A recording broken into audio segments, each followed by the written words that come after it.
I don't have to second guess or think like, "Ish, are you thinking about your ex? Are you thinking about that Somebody he else. did it in this way, or he had a bigger thing and mine is smaller?"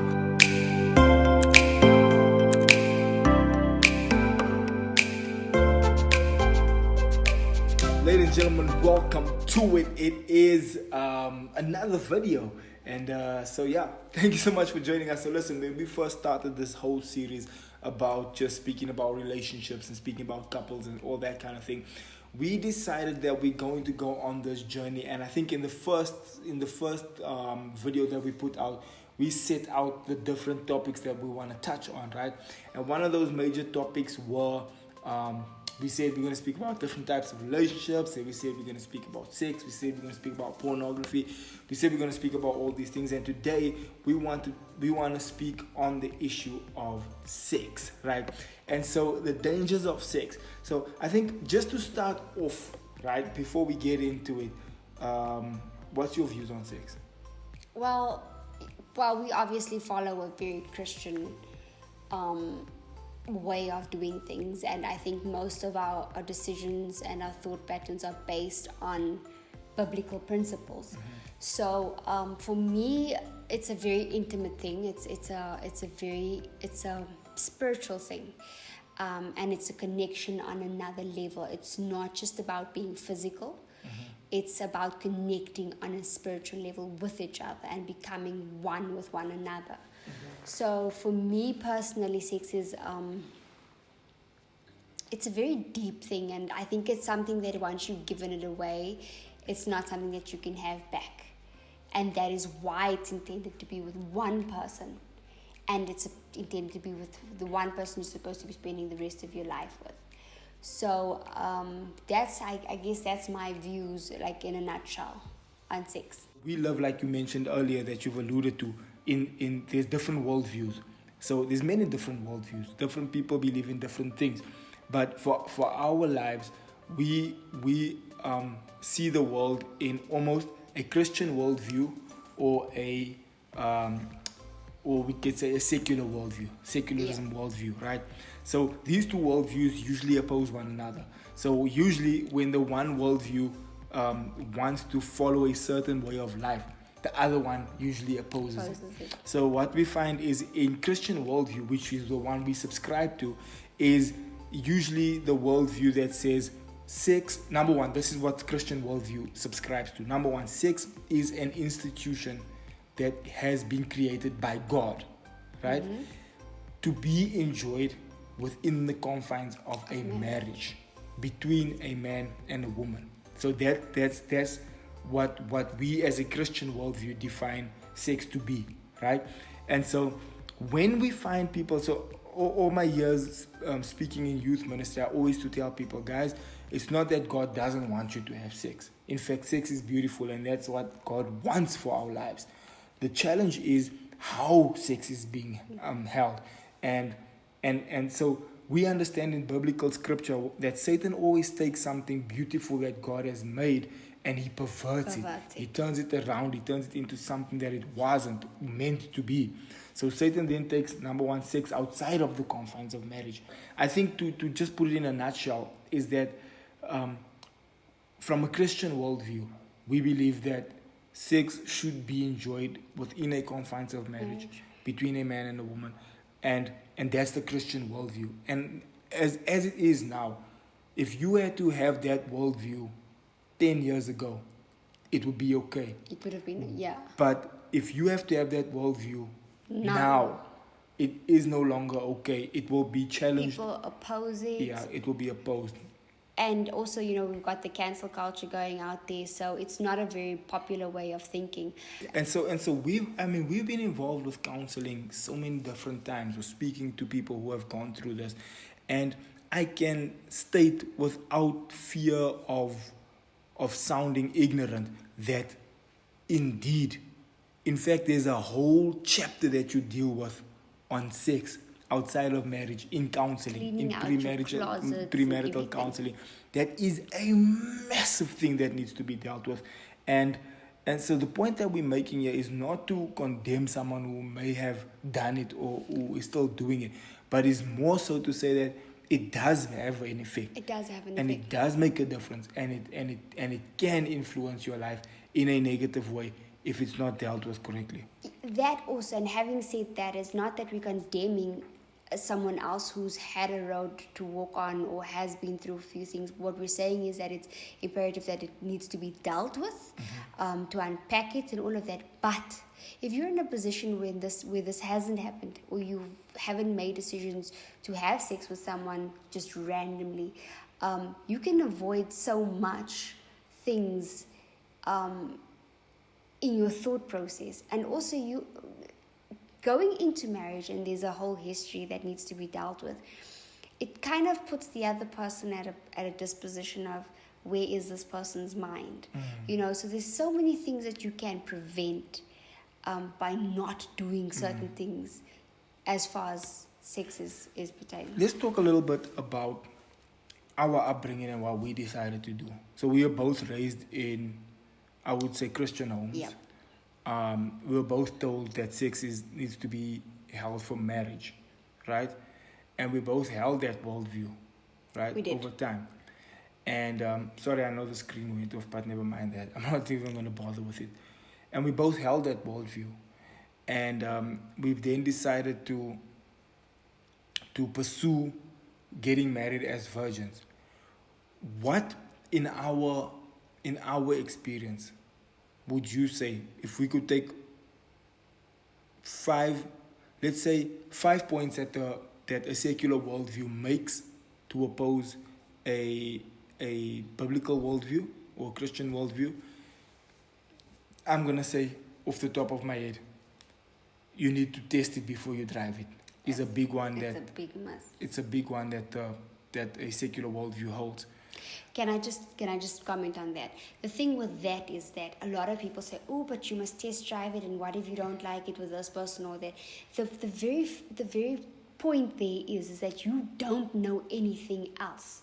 So how would you know to compare it? How would you know it's not right or it's not done well or whatever? It's like the Adam and Eve. God said, you know, how do you know what's good and evil unless you taste it? Yeah. So you are and opening, it was a trap. and it is a trap because you're opening yourself up you're setting yourself up for failure in certain areas. Because now what happens is, if you don't have anything to compare it with, you two grow together. And that's all you know, and that's all you want. So it's unnecessary to bring other aspects in that you need to now deal with and fight against. Okay, so that's a big one. You have to test drive it before you buy it, whatever. Okay, so another big one is that what's the big deal? It's just, we love each other and then we sleep together, and so what?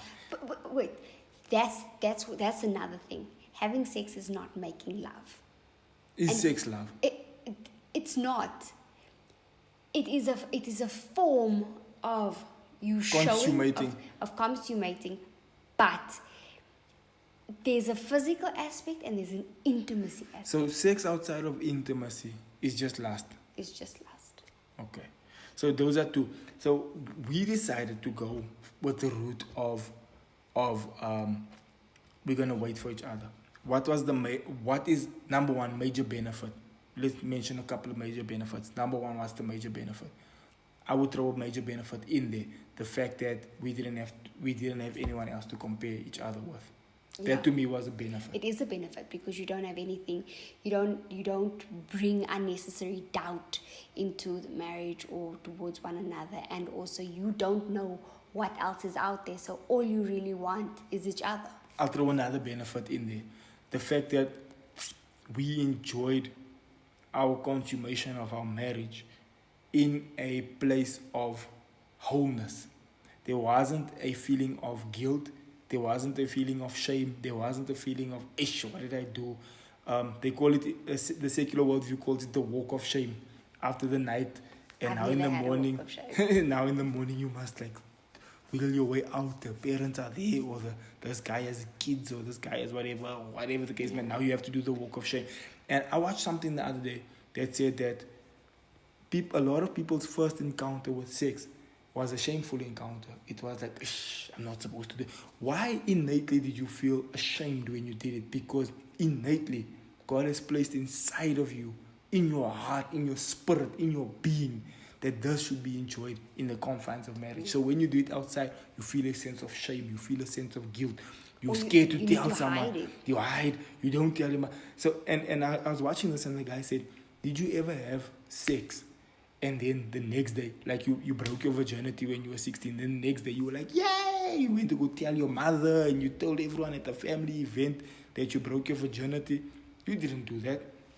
The other point is when you also this is a massive one. When you get pregnant inside of a marriage, there's a sense of joy. It's like, yo, we got a baby, da da da da. Everyone celebrates. When you get pregnant outside of wedlock, and perhaps you're still living with your parents, is that, how am I going to tell my mother? Are they going to kick me out? Are they going to... What am I going to do now? What am I going to do? How am I going to tell How am I going to face my family? There's a sense of shame. And again, if you're saying it's nothing, it's fine, well, why do you then experience that sense of guilt or shame or that? And again, so second big value for us is that we could experience that from a place of joy. Joy, yeah. There was no thought of like, hey, what did we do? Why did we do this? In fact, people are asking you, when are you getting pregnant again? Yeah, when are you getting a kid? Da, da, da. So there's more of a sense of joy. Throw one in there. I think also the another pro is that a lot, like with you had a history and you had girlfriends and I had a history and I had boyfriends, and whenever we get into like contact or we're in circles, I mean, your one girlfriend is one very good friend of mine, and there's no shame aspect, there's no aspect of what's going on, what are you thinking, because there was never that physical barrier wasn't crossed. And it's same with me. I mean, I know of someone who said that they respected me well after that because I had kept that part sacred until I got married and for my husband. Do you think there's an element of when someone crosses that barrier, there's almost this thought of, now I don't have to get married to you because we then already having sex? So there's a saying in Afrikaans which translates to, if I get the milk for free, why am I going to buy the cow? So I think it delays the process, and I think a lot of people don't feel the need to get married because I think some people just boils being married down to having sex, and that's not true. That's a big myth. But yeah. And here's the thing: someone will say, yeah, but you don't have to get married. The marriage does a number of things. Number one, marriage shows commitment. It shows that I'm in this for the long haul. I'm here. I'm in it to win it. I'm with you. And I think it's to protect both partners. Yeah, I'm with you. I'm staying with you. I'm here for you. I'm not going to run away. It shows commitment. Number two, marriage shows, it brings a sense of stability. Mm-hmm. It brings a sense of stability. It brings that element of... And that is... Just touch that screen there, please. And that is, and as we say this again, that is in the confines of a Christian perspective, of a biblical perspective. Should your marriage be based on biblical values, then that is what it creates. It's supposed to create stability. A sense of stability, yes. Like both partners know. And that stability is a massive thing. We know in our marriage, even if we have a misunderstanding, even if we have an argument, the fact that we know no one's going anywhere, yeah, it's almost like it creates a sense of, it creates a base that you can, a foundation that you can work from to know that, because that we're in this together. Because it's easy to say if we have an argument, then it's fine, then let's just call it a day. But because we decided that we're in this for the long haul, we're getting married, we're going to stay married, and we are here to stay, and this is it. There's a sense of, no matter how we hit a bump in the road, we're like, okay, we hit this bump, but we're still here. Let's figure this thing out. And the other thing is for us, and that is our marriage, that we don't mention the D word. It's not a thing in our marriage, and you must look in that thing, not at the screen. Yeah, I do. Okay, go. We don't mention the D word. We don't mention the D word, and that is not even an option. We don't mention it in passing, in a joke, by accident, because it's not an option for us. There's no backing out plan B for us. So that's the element also that creates that stability. Alright, so ladies and gentlemen, that is us speaking about sex. So Anka and I did get married as virgins, and those are the pros that we've experienced. Obviously, our worldview is a Christian worldview, and we do believe that marriage is an institution brought about by God Himself. We also believe that sex is from God and it's meant to be enjoyed within the confines of marriage. And so we in a time where it's taboo to get married and to stay married to one person and to have sex with one person, we've managed to do it. And these were the pros that we've experienced. Yeah. Oh, you finished with that thought?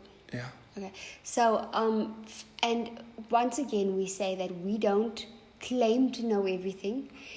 What we have discussed is basically our experiences and what we base our marriage and what our marriage values are. For the past 7 years, or almost 7 years, that is how we've lived, by what we've lived. That experience for us is one that allowed us to grow with only each other. Mm-hmm.